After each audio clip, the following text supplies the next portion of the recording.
America में 2004 presidential election से सिर्फ 4 दिन पहले न्यूज चैनल्स पे उसामा बिन लादेन की एक वीडियो टेप चलाई जाती है। ये अमेरिका की हिस्ट्री में बहुत इम्पोर्टेंट इलेक्शन था। इलेक्शन के उम्मीदवार जॉर्ज बुश और जॉन कैरी दोनों ही ये वादे करके अपनी इलेक्शन कैंपेन चला रहे थे कि सरकार में आते ही उसामा बिन लादेन से 9/11 अटैक्स का बदला लेंगे।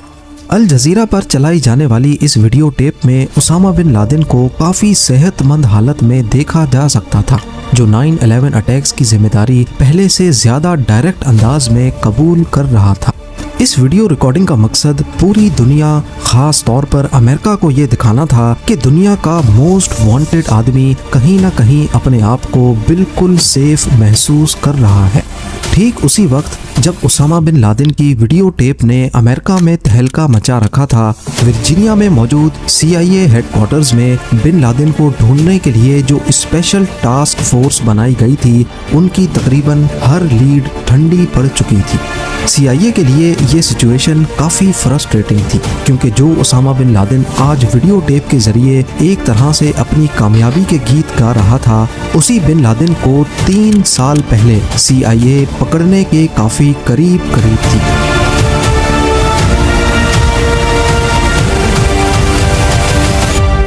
ज़ेम टीवी की वीडियोस में एक बार फिर से खुशामदीद। नाजरीन, 9/11 सानहे के अगले ही महीने अमेरिका ने अफगानिस्तान पर कब्जा करके अल कायदा के फाइटर्स को मुल्क के ईस्टर्न पार्ट में धकेल दिया। यहाँ अल कायदा के जंगजुओं ने खुद को टोरा बोरा की गारों के अंदर मोर्चा बंद कर दिया और CIA का ख्याल था कि उसामा बिन लादेन भी यहीं पर है। लोकल अगवानियों के साथ मिलकर अमेरिकन आर्मी ने टोरा बोरा में अल कायदा के खिलाफ खूब जंग लड़ी, लेकिन जब उनको कोई कामयाबी नहीं मिली तो हैवी एयर स्ट्राइक्स का फैसला किया गया। पर जब तक अमेरिकन आर्मी ये जंग जीतती, बिन लादेन यहाँ से भाग चुका था।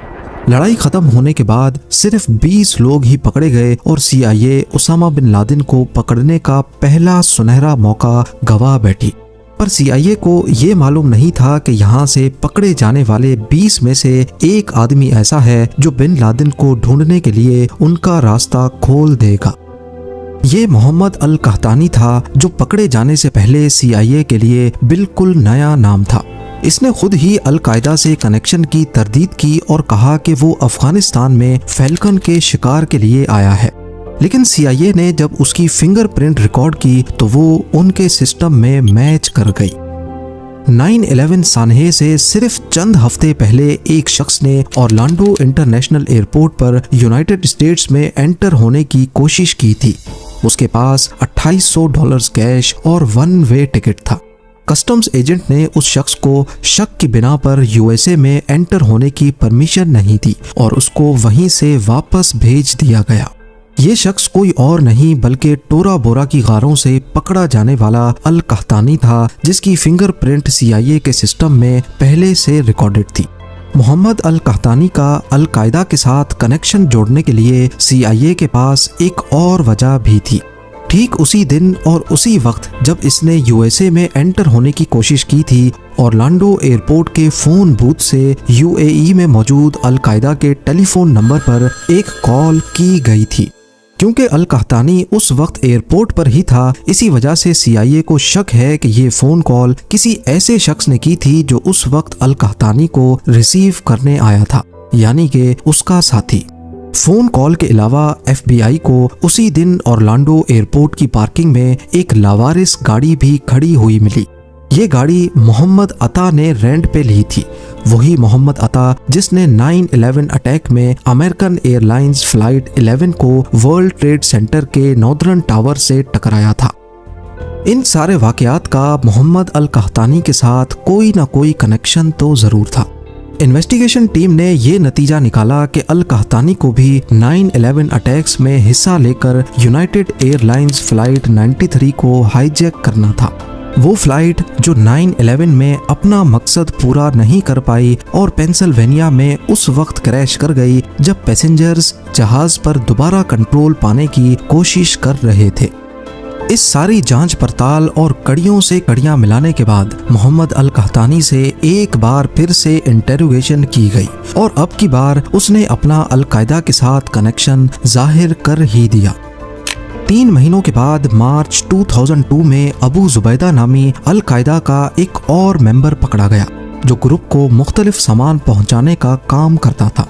उसने CIA को खालिद शेख मोहम्मद को पकड़वाने में मदद की और 1 साल बाद उसको भी पकड़ लिया गया। खालिद शेख मोहम्मद अल-कायदा का कमांडर था जिसने 9/11 अटैक्स प्लान किए थे। मोहम्मद अल कहतानी ने CIA को बताया कि 9/11 अटैक से सिर्फ 2 महीने पहले जुलाई 2001 में खालिद शेख मोहम्मद ने उसको एक ऐसे शख्स से इंट्रोड्यूस करवाया जो उस वक्त CIA के लिए एक नया नाम था, अबू अहमद अल कोएती, जिसने कहतानी को ट्रेनिंग दी थी। ये सारी इंफॉर्मेशन CIA को अल-कायदा का स्ट्रक्चर समझने में मदद तो कर रही थी पर उसामा बिन लादेन तक पहुंचने के लिए काफी नहीं थी। CIA ने अपनी हर मुमकिन कोशिश कर ली लेकिन उसामा बिन लादेन तक पहुंचना तो दूर की बात, उसके बारे में कोई इंफॉर्मेशन भी नहीं मिल रही थी। उसके फैमिली मेंबर्स पर भी नजर रखी गई लेकिन किसी का भी बिन लादेन से कांटेक्ट नहीं था। CIA को सिर्फ इतना मालूम था कि बिन लादेन जहां कहीं भी है वहां से मैसेजेस भेज रहा है। आने वाले सालों में उसामा बिन लादेन की ऑडियो टेप्स रिलीज हुई और ये समझा जाने लगा कि वो सिर्फ अल-कायदा की लीडरशिप से कांटेक्ट में है। अब CIA की हिकमत अमली, उनकी स्ट्रेटजी अल-कायदा के कुरियर नेटवर्क को तलाश करना थी।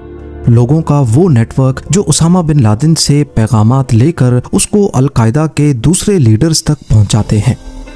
जनवरी 2004 में कुर्द सिक्योरिटी फोर्सेस ने हसन गुल नामी शख्स अरेस्ट किया जिसके पास से उसामा बिन लादेन का एक लेटर मिला। हसन गुल को CIA के हवाले कर दिया गया जहां उसने इंटेरोगेशन के दौरान बहुत अहम राज से पर्दा उठाया। उसने बताया कि अबू अहमद अल कोएती बिन लादेन का पर्सनल कुरियर है। जी हाँ, वही अबू अहमद जिसने मोहम्मद अल कहतानी को भी ट्रेनिंग दी थी। अब क्योंकि इन्वेस्टिगेशन का सारा फोकस अबू अहमद की तरफ शिफ्ट हो जाता है, इन्वेस्टिगेशन टीम को अल-कायदा के अंदर इसके किरदार के बारे में अलग अलग इंफॉर्मेशन मिलना शुरू हो गई। हसन गुल के मुताबिक अबू अहमद का काफ़ी बड़ा किरदार था, जबकि खालिद शेख मोहम्मद का कहना था कि अबू अहमद का बड़ा किरदार नहीं है बल्कि वो एक रिटायर्ड मेंबर है। अगले साल मई 2005 में अबू फराज अल लिबी भी पकड़ा गया। ये खालिद शेख मोहम्मद के बाद अल-कायदा का कमांडर था। इसने भी अबू अहमद के बड़े किरदार से इनकार कर दिया। CIA ने अभी तक जितने भी अल-कायदा के मेंबर्स को इंटेरोगेट किया था उन सबका अबू अहमद के बारे में मिक्स्ड ओपिनियन था। CIA के पास अबू अहमद अल कोएती के नाम के अलावा और कोई ठोस इंफॉर्मेशन नहीं थी और मजे की बात ये कि ये उसका असल नाम भी नहीं था। इसके नाम का मतलब था अहमद का बाप कोएत से। आपको यहाँ बताते चलें कि अल-कायदा के मेंबर्स ने जितनी भी इंफॉर्मेशन अभी तक उगली थी वो सिंपली इंटेरोगेशन से नहीं बल्कि इसके लिए खतरनाक टेक्निक्स इस्तेमाल की गई थी जिसमें अलग अलग किस्म के टॉर्चर भी शामिल हैं। अगले 2 सालों तक CIA ने खूब जोर लगा के देख लिया लेकिन ना ही अबू अहमद अल कोएती का पता चला और ना ही उसामा बिन लादेन का, बल्कि अगली इंफॉर्मेशन किसी दूसरे खुफिया इदारे से मिली। 2007 में CIA को अबू अहमद की असल पहचान के बारे में एक इंफॉर्मेशन मिली जो कि CIA के नेटवर्क से नहीं आई थी। इंफॉर्मेशन से पता चला कि अबू अहमद का असल नाम इब्राहिम सईद अहमद है और ये एक पाकिस्तानी है जिसकी फैमिली कुवैत शिफ्ट हो गई थी। पिछले 2 सालों में उनको सिर्फ उसका असल नाम पता चला था लेकिन इसको पकड़ने में मजीद कुछ साल लगने वाले थे। CIA ने अपना सारा फोकस इब्राहिम सईद उर्फ अबू अहमद अल कोएती को ट्रैक करने में लगा दिया। कुवैत समेत दूसरी मिडल ईस्ट कंट्रीज से पाकिस्तान आने वाली तमाम कॉल्स को टैप किया जाने लगा इस उम्मीद में कि शायद कहीं से अबू अहमद को ट्रेस किया जा सके। लाखों फोन कॉल्स मॉनिटर करने और 3 साल का इंतजार करने के बाद जून 2010 में उनको एक फोन कॉल पर आखिरकार शक हुआ। वो आपस में अरबिक और पश्तो जबान में बात कर रहे थे और दौरान गुफ्तगू पाकिस्तान में मौजूद शख्स ने एक सवाल के जवाब में बताया कि मैं उन्हीं लोगों के साथ हूँ जिनके साथ पहले होता था। यही वो बात थी जिसकी वजह से CIA को शक हुआ कि यही अबू अहमद अल कुवैती है। इसके अलावा ये पाकिस्तान में बैठा शख्स अपनी लोकेशन को ट्रैकिंग से बचाने के लिए हर मुमकिन कोशिश कर रहा था। उसका मोबाइल सिर्फ चंद मिनटों के लिए ऑन होता और फिर दोबारा से बंद हो जाता, और ये सिर्फ तभी ऑन होता जब ये पेशावर जाता था। इन सारी हरकतों से इन्वेस्टिगेशन टीम को पक्का यकीन हो गया कि यही अबू अहमद अल कुवैती है। लिहाजा अब ग्राउंड लेवल पे इसकी जासूसी शुरू कर दी गई। इसके लिए अगस्त 2010 में एक पाकिस्तानी CIA एजेंट को ये काम सौंपा गया।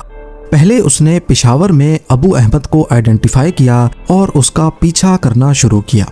कई घंटों की ड्राइव के बाद अबू अहमद अपने घर में चला गया।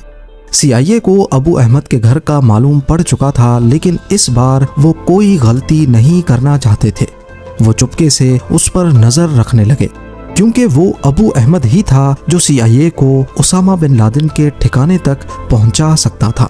कई दिन गुजर जाने के बाद भी अबू अहमद किसी ऐसी जगह नहीं गया जहां बिन लादेन हो सकता है।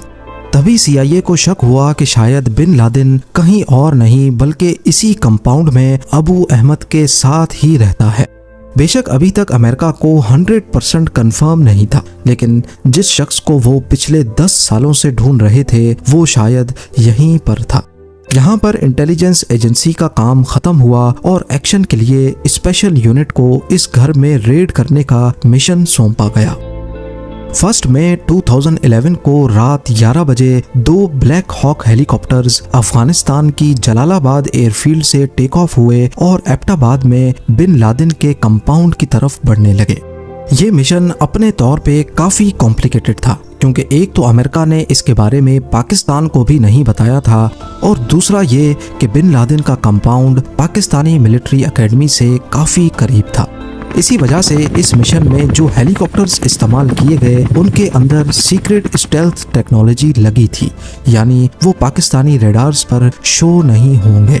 ये ऑपरेशन 40 मिनटों के लिए प्लान किया गया था, लेकिन नेवी सील्स ने पहले 15 मिनटों में ही उसामा बिन लादेन को बिल्डिंग के 3rd फ्लोर पे ढूंढ कर मार दिया।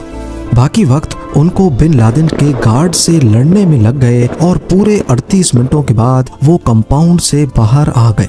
आते वक्त एक हेलीकॉप्टर की इमरजेंसी लैंडिंग हुई थी, जिसकी वजह से वो टेक ऑफ नहीं कर पा रहा था।